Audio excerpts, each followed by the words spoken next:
Merhaba değerli izleyiciler, Pirhanoğlu'nun penceresine hoş geldiniz. Yeni bir programla huzurunuzdayım. Bu çalışmamızda Maun suresinin mesajlarından bahsedeceğim. İnsana ibret veren ve insanı uyandıran mesajlarına değineceğim.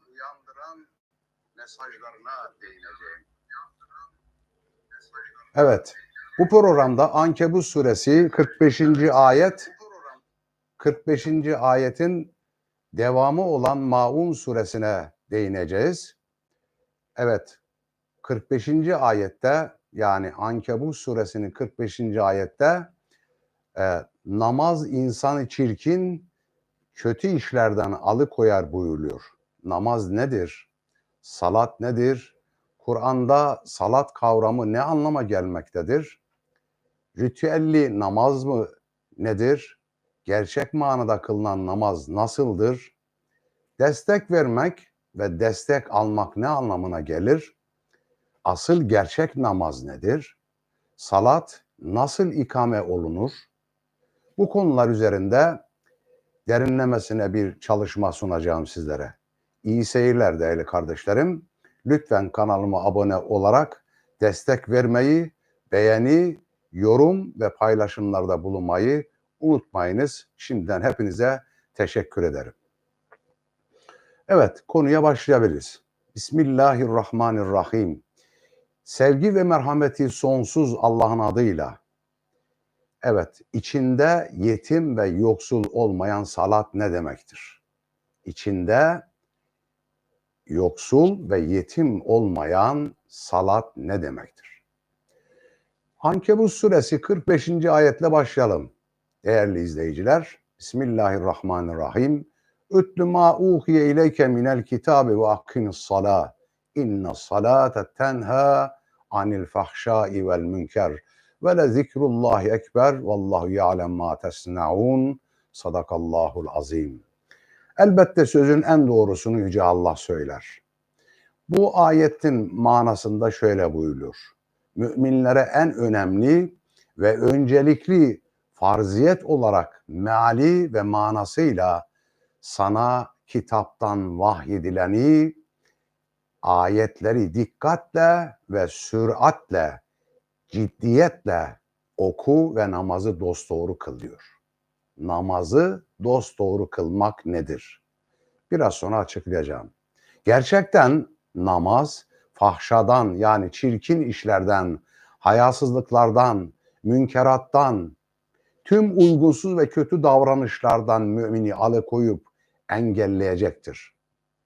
Muhakkak Allah'ı zikretmek, her durumda ve her sorunda Allah'ı hatırlamak, onun emir ve yasaklarına göre davranmak, en güzel ve en mübarek isimleriyle devamlı Allah'ı hatırda tutup anmak, ona çağırıp, ona niyazda bulunup, ona yalvarmak ise muhakkak en büyük ibadettir. Allah bütün yaptıklarınızı bilip durmaktadır. Evet değerli müminler, yani o iman edenler, güvenenler Allah'a insanların içindeyken iman ettikleri gibi gayba da, kayıpta yani insanlardan Irak'ta, ıssız yerlerde, tenhalarda, yalnız başlarına iken de insanlardan uzak oldukları halde bile deruni dilden ve cani gönülden Allah'a güvenirler. Kafirler gibi kalpleri kas katı değildir o müminlerin. İkiyüzlüler gibi de insanların içinde inanıp görünüp yalnız kaldıkları zamanlarda imansızlık yapmazlar. Riyadan ve gösterişten uzak Allah'a kulluk yaparlar. Ya oldukları gibi görünürler ya da göründükleri gibi olurlar. Onlar insanların asla göremeyeceği, bunun için de gösteriş yapmanın mümkün olmadığı en gizli, en saklı, en kayıptaki yerlerde vicdanlarıyla baş başa, kalpleriyle, gönülleriyle yürekleriyle güvenirler Allah'a. Evet, bu hadis-i şerif Peygamber Efendimizin Kutbu Nebi'nin güzel bir sözü, Ebu Müslim'de geçer. Yani o yine iman edenler, güvenenler Adem'den beri süregelen o kadim ibadeti sürdürürler. O kadim ibadet dediğimiz yani salat ibadeti, yani namaz ibadetini sürdürürler.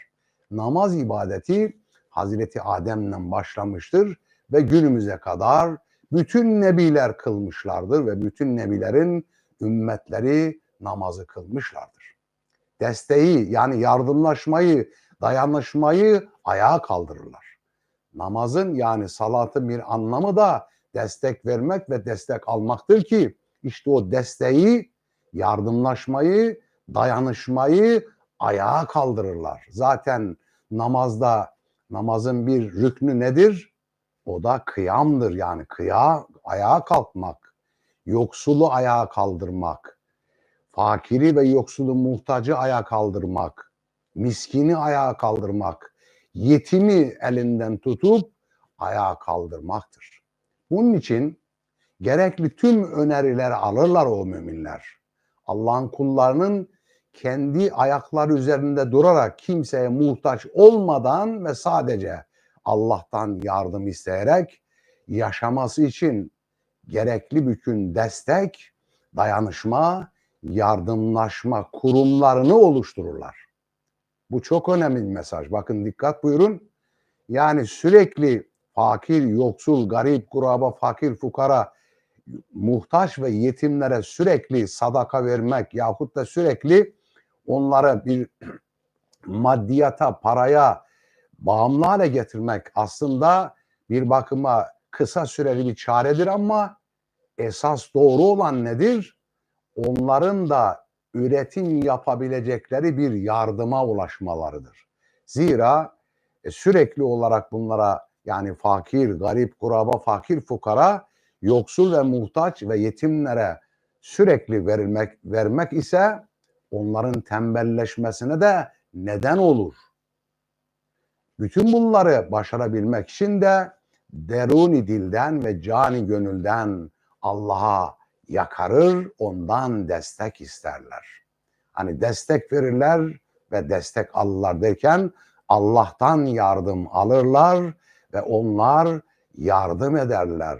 Fakire, muhtaca, yolcuya, yolda kalmışa, darda olana, zorda olana ve yetim, garibi, kurabaya da ne yaparlar?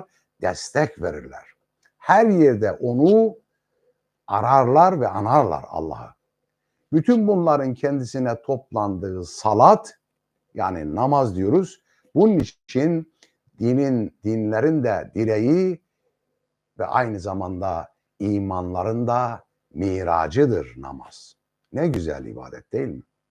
Bu ayetin namazın insan üzerindeki etkisini nasıl tarif ettiğinde böylece göstermiş oluyor. Yani demek ki sadece ritüel halinde şekil ve biçim olarak 5 vakit bunu yerine getirmekle yetinmeyeceğiz.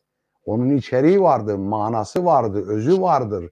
İşte o özüne uygun davranışlar.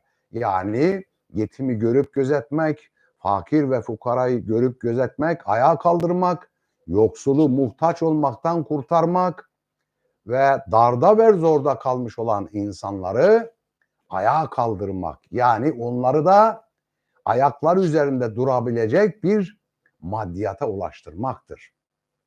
Evet, namazın etkisi ve amacı nedir? Biraz da bu konuya değinelim kıymetli izleyiciler. Namazın sadece fiziksel bir ibadet olmayıp ahlaki bir terbiye aracıdır. Yani öyle fiziksel, işte hani ritüel dedik ya, böyle işte kıyam, rükû, secde vesaire bunlarla ibaret değildir namaz. Sadece şekle indirilmiş olursunuz, o zaman ibadet olmaktan çıkmış olur. Dolayısıyla da sadece fiziksel bir ibadet olmayıp ahlaki bir terbiye aracıdır namaz. İnsanın nefsinden kaynaklanan kötülükleri giderir, arındırır, siler, süpürür, temizler ve ahlakını güzelleştirir insanın.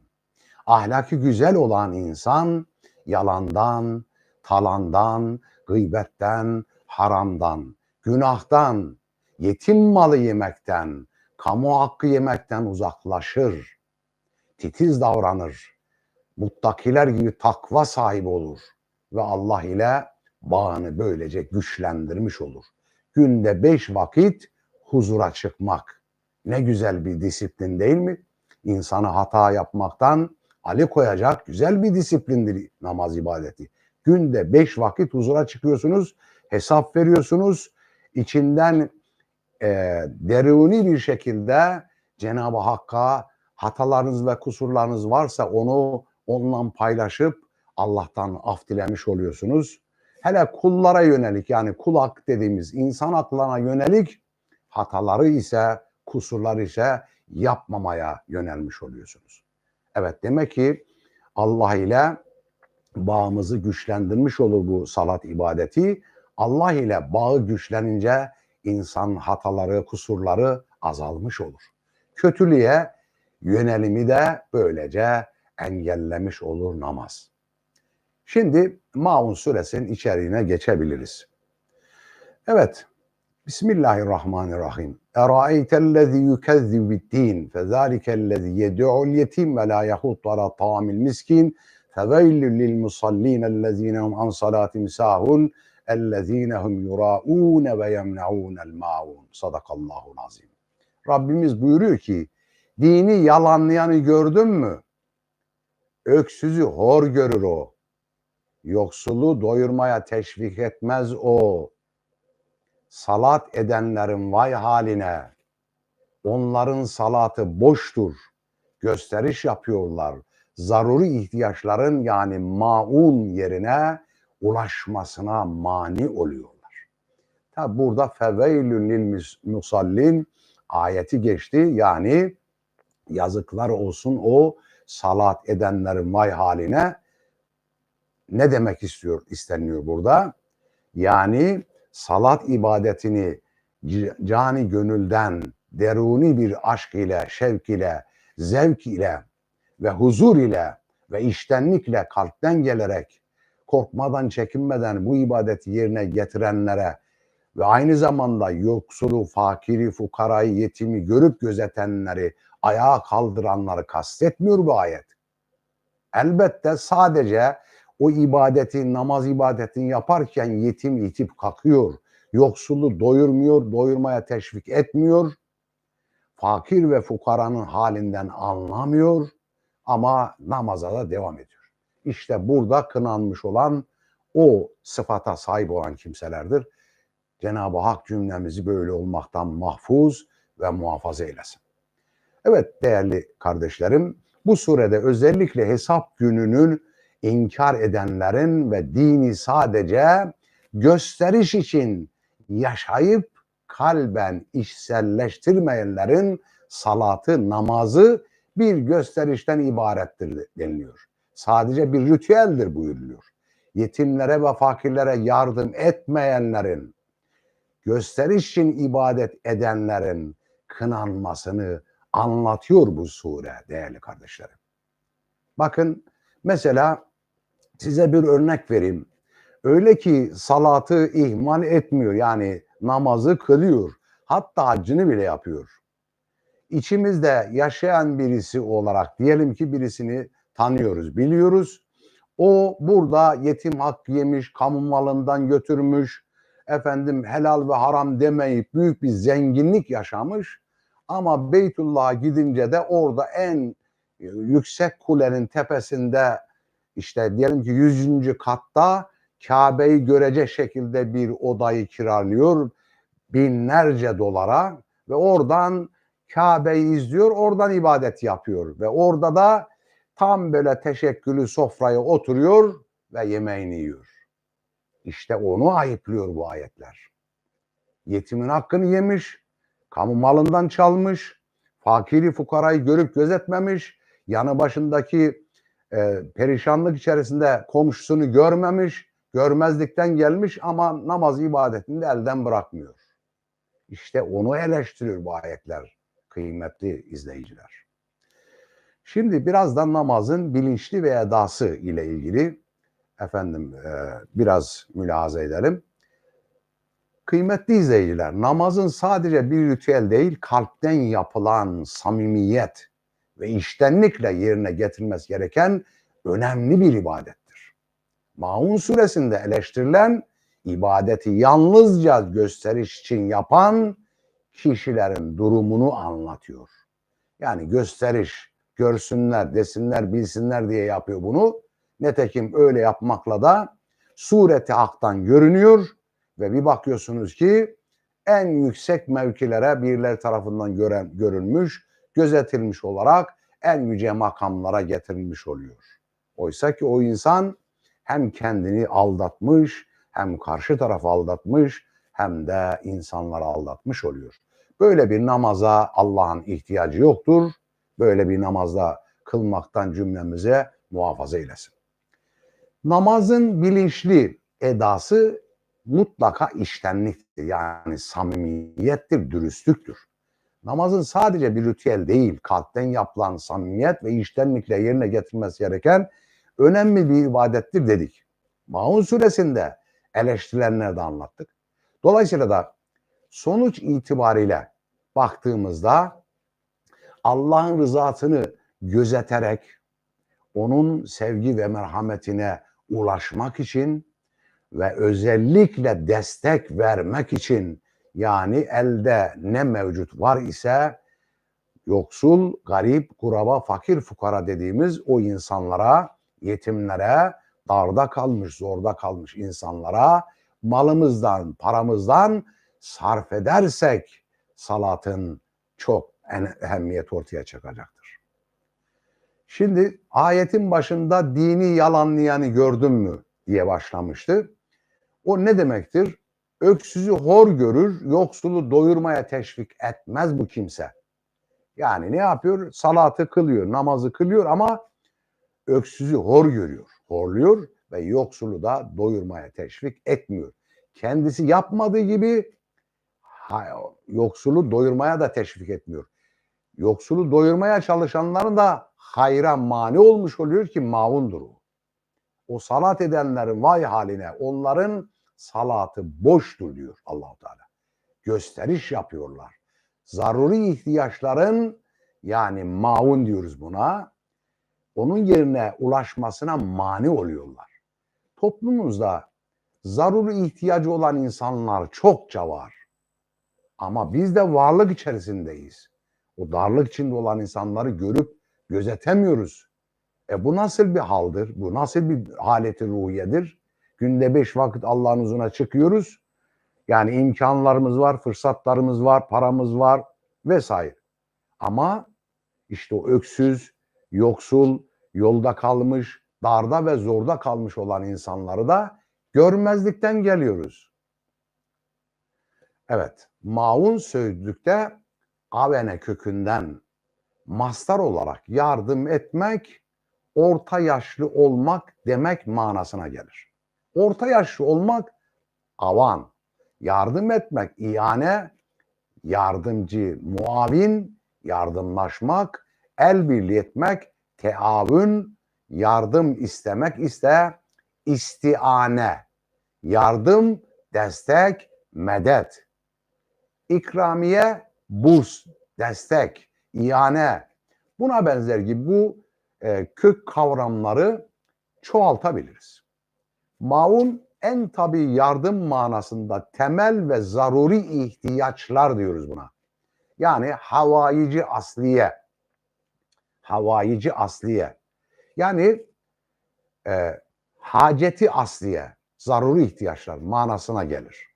İnsanlar buna elbette bile sahip olmazken, yani o işte asgari derecede havaici asliyeye de sahip olmamış olsalar bile ihtiyaç fazlası mal bulunduranlar kastediliyor. Zaten zaruri ihtiyaçlar bellidir yani. Dolayısıyla onun dışındaki fazlalık mal biriktirmeye ne deniliyor? Efendim, ona da kenz deniliyor. Dolayısıyla da burada Kur'an'ın şiddetle eleştirisine maruz kalanlar, yani ihtiyaç fazlasından yetimleri görmeyen, gözetmeyen, yoksulu doyurmayan, fakir fukaraya sahip çıkmayanlar da böylece ne yapılmış oluyor? Eleştirilmiş oluyor bu ayetlerde. Çünkü bir toplumda havaici asliye sorunu yaşanıyorsa, yani zaruri ihtiyaçlar sorunu yaşanıyorsa o toplumun tamamı bundan sorumludur. Yöneticiler de sorumludur, idareciler de sorumludur ve aynı zamanda mahalledekiler de sorumludur ve o toplumun içinde bulunanlar da bundan sorumludurlar.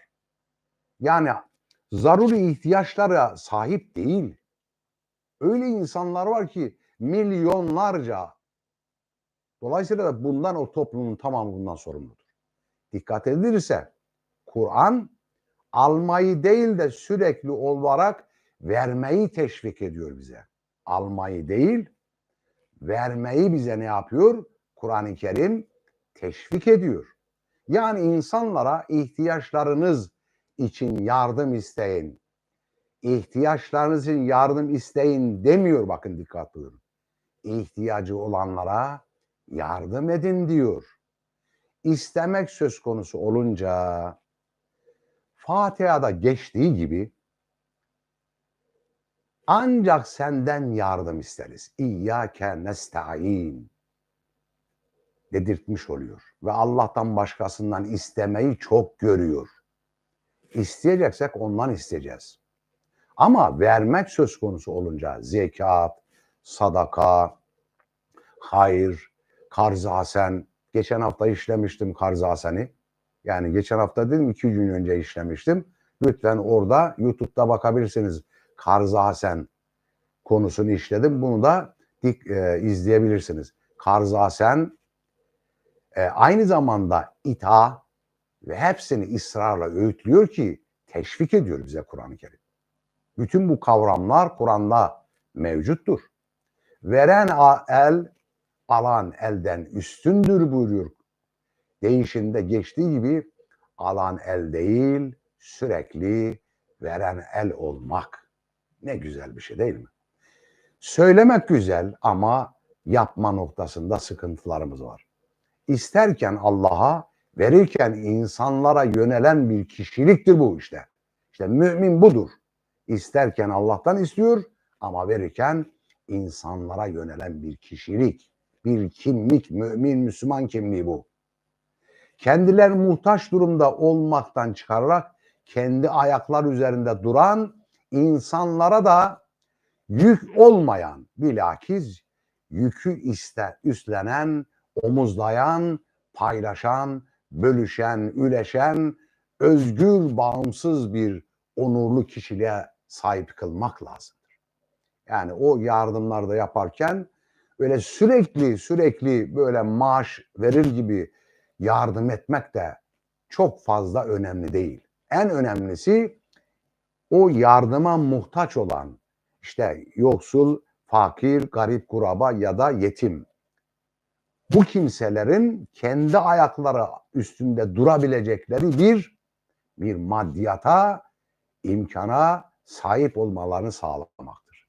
Geçen haftaki o kenz dediğimiz affedersiniz karz-ı hasen dediğimiz konunun içerisinde bunu da işledim. Karz-ı hasen yani fazlalık olan malınızdan işte o imkanı dar olan insanlara verip onları ayaklandırmak, onları da üretime katkıda sağlaması için üretime teşvik etmektir.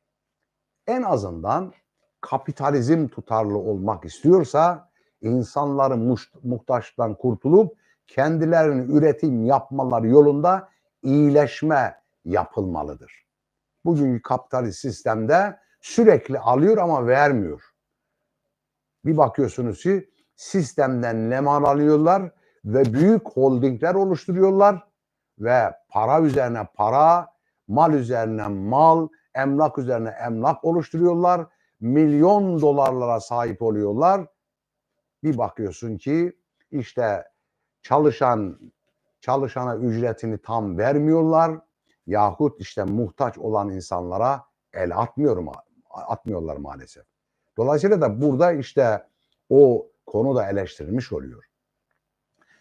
Dolayısıyla da Demek ki en azından kapitalizm tutarlı olmak istiyorsa, madem böyle sistem bu, o zaman insanların muhtaçlıktan kurtulup kendilerinin üretim yapmaları yolunda iyileşme yapmalıdırlar. Böyle olmak durumundadırlar. Çünkü toplumun, yani kamunun malından yararlanıyorlar. Dolayısıyla da yararlanmış oldukları o zenginlikten fakir, yoksul ve yetimleri, muhtaç olanlar, darda ve zorda kalmış olanları da mutlaka ayaklandırmalıdırlar. Evet, devletin acıları önleme, yoksullara yardım etme gibi faaliyetleri de olmalı. Ancak nereye kadar sürecektir bu yardım vermek? İşte bakıyoruz istatistiklere göre 20 milyon insan, yani yaklaşık 5-6 haneye yani tekabül ediyor. 20 milyon insan devlet yardım alıyor. Devletten yardım alıyor insanlar. Tamam, doğrudur. Sıkıntılarını giderme noktasında devlet yardım etmelidir. Ancak nereye kadar bu sürecek? Bu bir çözüme ulaştırılması lazım. Devletin ve Müslümanları yetim, yoksul ve fakirlere yardımı üretmeye yönelik olmalıdır. Yani ona verirken onu da bilgilendirecek, bilinçlendirecek, ayağa kalksın, o da kendine iş kursun. Dolayısıyla da bir gün gelecektir, o da işveren olacaktır. Günden güne halka, devletin kendilerine nasıl olsa bakacağı düşüncesini doğurmuş oluyor. Yani bu sürekli böyle kısır döngü demektir. Sürekli devletten yardım alan insan, işte mesela dedik ya 20 milyon insan devletten yardım alıyorsa, bu da sürekli alacağı ve her gün, her ay başında efendim bana para gelecek, devletten para gelecektir diye yan gelip yatmaya da yöneltmiş olur. Onun mutlaka kendi ayaklarında durabileceği bir bilince de sahip olması lazım. Bunu da devlet yardım yaparken o halka da, o insanlara da ne yapması lazım? Bilgilendirici toplantılar, seminerler, ilim adamlarının, bilim adamlarının seminerler vermesini sağlamalar lazım. Böylece kısır döngüden kurtulmuş olur. Tabii buradaki maunu dilenciye atılan 3-5 kuruş veya yoksulu zengin insafına bırakma olarak anlamamak gerekir. Aslında burada yaptırım ifade eden bir sistem vaazı vardır. Buna ne diyoruz? Sosyal adalet politikaları tamamen buradan çıkmış olur. İşte ayette dini yalanlayanı gördün mü? Yani Allah'ın dinini, hükmünü, adaletini, cezasını, mükafatını, yargısını, bütün bunları ifade eden yola girmeyi, ona itaat etmeyi, tabi olmayı reddedeni, inkar edeni, buna karşı çıkanı görüyormuşsun. İşte o, görüyor musun? İşte o var ya, o öksüzü hor görür, yoksulu doyurmaya teşvik etmez. Yani böylesi tiplerin karakteri şudur. Affedersiniz. Böylesi tiplerin karakteri şudur. Öksüzü hor görür, yoksulun halinden zaten hiç anlamaz. Fakir, fukara, garip, kuraba umurunda bile değildir. Kendi bencil çıkarlarından başka dünya yansa dönüp bakmaz. Varsa yoksa kendisi, malı, mülkü. Bugünkü tabirle vicdansız, merhametsiz, zenginlik hırsından gözü dönmüş, parası olmayana dönüp bakmayan, üstelik küstah, dini, imanı, Allah'ı fakir ekmeği züğürt tesellisi olarak gören ve fakat Allah, kitap, din nutukları da atmaktan geri durmayan o ahlaksız kapitalizm. Maalesef bu kapitalizm böyle insanlarını yiyip bitiriyor. Yani ayet bunlara da ne yapmış oluyor? Bir cevap vermiş oluyor. İşte bunlar aslında dini yalanlayanlar. Allah'ı inkar edenler. Dinin direğini yıkanlardır. Dinin direği neydi? Hani salattı değil mi? Namazdı. o dinin direğini yıkanlardır. Bunlar paraların üzerine Tanrı'ya inanırız, Allah'a inanır diye yazarak, kiliseye giderek, pazar ayinlerine katılarak, papazın önünde günah çıkartarak, Kabe'nin örtüsünü değiştirerek, hacıları su vererek, namaz kılarak, oruç tutarak, hacca giderek bunları yapmaya çalışırlar. Yani bir taraftan gösterişleri vardır, bir taraftan da o gülüm olan o namaz ibadetini böylece ıskalayanlardır. Onun özünden kopup, manasından ve ödülünden kopup yanlış yola sapanlardır. Evet. Kıymetli izleyiciler, Allah'a inanmış gibi görünürler ama aslında Allah'a inanmazlar. Bilakis yerde ve gökte mülkiyetin Allah'a ait olduğunu teslim etmeleri, çoğaltma ve yığma, yani buna da tekasür diyoruz. Tekasür suresinde de geçer bu ifadeler.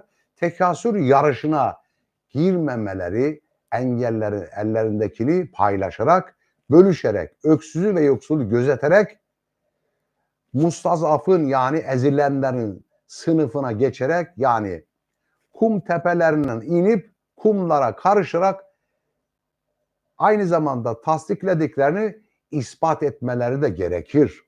Bir taraftan güzel haktan, sureti haktan görünüp bir taraftan da ona tam tersine davranışta bulunmaktan sakınmak lazımdır. O zaman nüsüktür, yani namaz bir nüsüktür, oruç bir nüsüktür, hac bir nüsüktür. Yani aslında ne demektir? Allah'ın maksuduna ulaştırıcı araç ve vasıta demektir. Ne zaman ibadet olur? İçini doldurarak, yani anlam bütünlüğü içerisinde işten gelerek samimiyetle, işte demin söylediğimiz gibi o toplum içindeki garipleri, gurabaları, fakirleri, fukaraları, yoksulları, muhtaçları, darda kalmış, zorda kalmış olanları görüp ayağa kaldıranlar, işte onlar müsük olmaktan namazı çıkarmış olurlar ve bir ibadete dönüştürmüş olurlar. Evet, kıymetli izleyiciler, tabii ki namaz ibadeti biraz önce dediğimiz gibi ta Hazreti Adem'den beri devam eden bir ibadettir. Ancak bu böyle bir ibadet devam ediyor. Hazreti Resulullah Efendimizin de peygamberlik gelmeden önce namaz kılıyordu ve orada Mekke'de namaz kılanlar vardı. Affedersiniz, namaz kılanlar vardı. Mesela Ebu Cehil de namaz kılıyordu. Ebu Leheb'ler de namaz kılıyorlardı. Fakat onlar namazı kirletmişlerdi. Namazın içini boşaltmışlardı. Tamamen çıkar ve menfaat için, gösteriş amaçlı bunu yapıyorlardı. Kabe'ye sahip çıkmalar nedeni neydi? Nedeni oradan kapitale ulaşmak. Yani Kabe'ye hürmet ediyormuş gibi görünüyorlar ama fakat esas amaç ne? Kapital, yani paraya, maddeye ulaşmaktır. Dolayısıyla da onlar da kılıyorlardı. Şimdi bizim herhalde namazımız onlardan farklı olmalı, değil mi? Salatımız onlardan farklı olmalı. Bizimki hem işten samimi inanaraktan ve Allah'a güvenerekten bu ibadeti yerine getirmek ama aynı zamanda da destek vermeliyiz. Destek vermeliyiz. Fakire, yoksula, muhtaca mutlaka destek vermeliyiz. Değerli izleyiciler, hayattan bağımsız aşkın bir tapınak ritüeli değildir namaz. Örneğin hac ritüellerinden ihram, tavaf vesaire tam bir insani eşitlik ve kardeşlik mesajını verir. Öyle değil mi? O salat edenlerin vay haline, vay hallerine. Çünkü bu sözün söylendiği Mekke'de öksüze hor bakılıyordu. Ebu Cehil de kılıyordu ama öksüzü sevmiyordu. Demek ki Mekke'de öksüze hor bakmak ve yoksula bigane kalmak suretiyle dini, yani Allah'ı inkar edenler aynı zamanda Tanrı'ya inanırız demekte ve namaz kılmaktaydılar onlar da. Çünkü namaz Mekkelilerin bildiği bir şeydi. Müslim, Ebu Müslim'de geçer. Yani bu Musalli bahsinde 74 Taksim 32'de geçer. Çünkü namaz Mekkelilerin de bildiği ve kıldıkları bir ibadetti. Çünkü namaz aynı zamanda orada yaşayan bütün müşriklerin de kıldığı bir ibadetti. Fakat onlar içerini boşaltmışlardı. Kabe'nin tavaf yapmayı da içinden boşaltmışlardı. Tamamen kendi ritüel haline getirmişlerdi. Ebu Cehil de, Ebu Zer Gifari de cahiliye döneminde namaz kılmaktaydı. Bakın biri Ebu Cehil, biri Ebu Zer Gifari. Biliyor musunuz? Aslında burada anlatabilirdim ama vaktimiz daraldı. Ebu Zer çöllerde vefat etti. Yani beş parasız pulsuz öyle hayatını Allah'a teslim etti. Ama Ebu Cehil de kılıyordu. Çünkü onlar sınırları ve alışmamış olanlar, din anlayışının penzeri işte bu suredir. Bu sureyi baştan sona döne döne okumalıyız. Anlam üzerinde derin tefekkürler yapmalıyız. Tekrar okumalıyız, tekrar okumalıyız. Biz bile okurken bile bu sureyi ben hafızım, 10 yaşımdan beri hafızım, tekrar tekrar okuyorum. Her okudukça yeni bir anlam çıkarıyorum. Size anlattıklarım bir kısmı da buradan geliyor. Dolayısıyla da Maun suresi gerçekten bizi ayağa kaldıracak, bizi bilinçlendirecek, bizi içten gelerek Allah'a samimiyetle ibadet etmeye yönlendirecek bir suredir. Yoksa içerisindeki o yoksul, fakir, yetim olan insanları doyurmuyorsanız, onlara bakmıyorsanız, onlara ayağa kaldırmıyorsanız vay sizin namaz kıldığını deniliyor. Vay sizin halinize deniliyor. Vay o namaz kılanların haline deniliyor ki böyle olmaktan da mahrum ve mahfuz olmak lazım.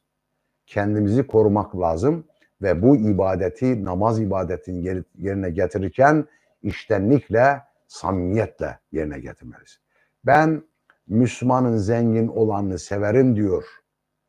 Müslümanın zengin olanını severim diye kafasına uygun hadis uyduran zihniyetin panzehiri işte bu suredir. Müslümanın zengin olması ne demektir? Yani Kur'an'a baktığınız zaman aşırı derecede zenginlik olamaz bir Müslüman. Olması mümkün değildir. İşte ihtiyaçtan fazlasını vermek diye ayeti orada duruyor. Kul ile afu diyor. İhtiyaçtan fazlasını vereceksin. Fazla mal biriktirmek, stok etmek bu nedir? Para ve mal, döviz, altın stok etmek bu nedir? Kenzdir. Ateş olup insanları yakacaktır diyor. Onun için bu süreyi tekrar tekrar yeniden okumalıyız. Yeniden okumalıyız. Cenab-ı Hak hatalarımızı, kusurlarımızı bağışlasın. Bu ibadeti eksikliğinden yerine getirmişsek ya Rabbi sen bizlere şuur nasip eyle. Bizi böyle olmaktan mahfuz ve muhafaza eyle. Bizi bilinçlendir ya Rabbi. Bize hakikati göster ya Rabbi diye dua ediyorum. Hepimiz dua edelim ve bu sureyi çokça okuyalım. Kıymetli izleyiciler, programımızın sonuna geldik. Bir başkaki programda buluşmak üzere. Hoşça kalın, dostça kalın değerli kardeşlerim. Kanalıma abone olmayı da lütfen unutmayın. Ücretsiz bir abone olmaktır bu. Destek vermektir. Yani benim videolarımdan işte bu çalışmalarım sürekli çalışıyorum. Ben halen emekli bir insanım ama günde 4-5 saat Kur'an üzerinde çalışmalar yapıyorum.